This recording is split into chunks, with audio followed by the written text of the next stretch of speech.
recherchez une école de référence pour une double formation universitaire et professionnelle de qualité? Voici l'opportunité à ne pas rater. L'École supérieure d'administration, d'économie, de journalisme et des métiers de l'audiovisuel ESAE vous offre des programmes d'enseignement en licence et en master orientés vers l'emploi qui font d'elle une référence à travers les filières de l'administration générale et territoriale, l'administration du travail et de la sécurité sociale, droit, diplomatie et relations internationales, administration hospitalière, universitaire et intendance, journalisme et métiers de l'audiovisuel et toutes les filières des sciences de gestion. Une seule adresse, www.esae.bj.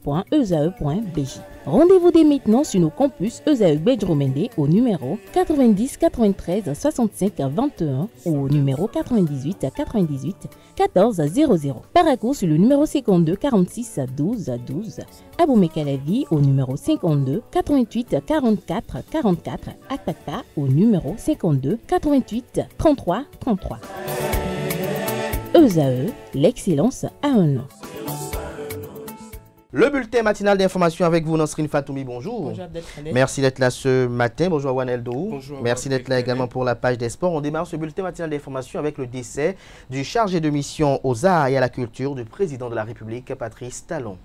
Amis internautes, bonjour, bienvenue dans ce bulletin matinal d'information. José Plia, le chargé de mission aux arts et à la culture du président Patrice Talon, n'est plus. Il est passé de vie à trépas ce 13 avril 2025 à Miami, aux États-Unis, des suites d'une maladie. Le désormais ancien chargé de mission aux arts et à la culture, né le 17 avril 1966, fut écrivain et dramaturge français d'origine béninoise. Il fut précédemment directeur de l'Agence nationale de promotion du patrimoine et du développement du tourisme. La date de son inhumation sera communiquée dans les tout prochains jours. L'Institut des artisans de justice et de pêche en oiseaux de Cotonou a reçu comme conférencier de ce mois d'avril le professeur Joseph Fifame Djogbenou. C'est bien cela, l'Institut des artisans de justice et de pêche en d'oiseaux a organisé sa conférence sociale du mois d'avril. Les assises dirigées par le professeur Fifame Joseph Djogbenou, président du parti politique Union progressiste, le renouveau, ancien président de la Cour constitutionnelle, s'est basé sur le thème l'impératif de la bonne gouvernance pour relever les défis actuels. Le point dans cet élément signé Anaël Dou. L'impératif de la bonne gouvernance pour relever les défis actuels. C'est le terme choisi par l'Institut des artisans de justice et de paix, Chant d'oiseaux, IAJPCO, pour sa conférence du mois d'avril. Et pour l'animer, l'Institut a porté son choix sur l'éminent professeur Joseph Fifame Djogbenou, président du parti politique Union progressiste Le Renouveau. À travers ce choix, l'Institut en particulier et l'Église catholique en général réaffirment son engagement d'écoute de la majorité pour le bien commun. L'Église catholique s'inscrit dans la dynamique miséricordieuse christique lorsqu'elle scrute, examine, analyse et se prononce sur les problèmes de notre temps. Elle ne stigmatise aucune personne, aucune catégorie d'individus. Bien au contraire, elle écoute et dialogue avec tous les hommes et toutes les femmes de son temps, même si on lui fait des procès d'intention de façon courante. L'invitation du professeur et président Joseph Djogbenou a suscité beaucoup d'intérêt et de passion, ce qui est tout à fait légitime dans un contexte béninois de recherche de la vérité, de sécurité électorale et de grand désir de justice impartiale. L'IAJP Chant d'oiseaux accueille tous les courants politiques, toutes les sensibilités d'opinion et toutes les personnalités politico-administratives qui aiment participer au débat citoyen, comme discussion intellectuelle, surpassant tout intérêt partisan, en mettant l'homme au centre du développement. Devant un public inédit, massivement déplacé pour l'occasion, composé d'acteurs politiques de toutes les obédiences, l'orateur du jour, le professeur Joseph Fifame Djogbenou, a fait son exposé sur la thématique. Les clarifications sur la bonne gouvernance et divers aspects ont été abordés. La bonne gouvernance est un impératif conditionnel.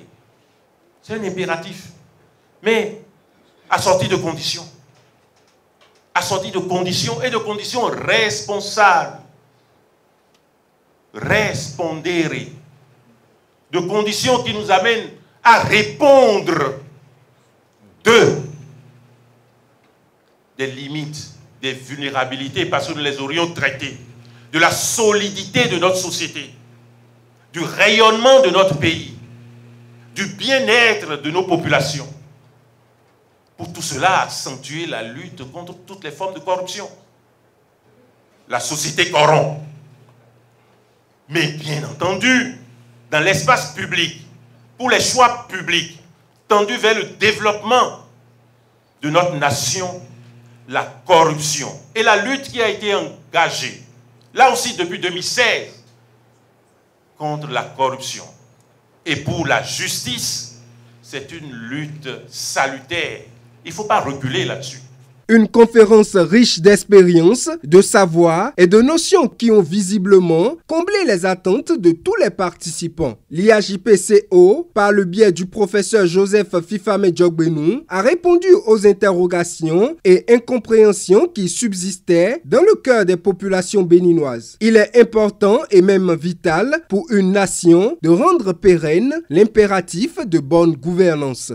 Le Centre national d'investigation numérique du Bénin a procédé à l'interpellation de 39 présumés cybercriminels à travers le pays ce week-end. 39 présumés cybercriminels ont été interpellés ce week-end par le Centre national d'investigation numérique. Ils ont été interpellés dans plusieurs communes du Bénin dans le viseur du centre depuis un moment. L'un d'entre eux a été traqué puis arrêté à Cotonou. 7 autres cybercriminels ont été interpellés dans les communes d'Aboumé et de Boycon. Les autres ont été arrêtés dans le département de l'Ouémé. En dehors des interpellations, cette série d'opérations a permis la saisie de plusieurs équipements essentiels aux cybercriminels, affaiblissant ainsi leur capacité opérationnelle.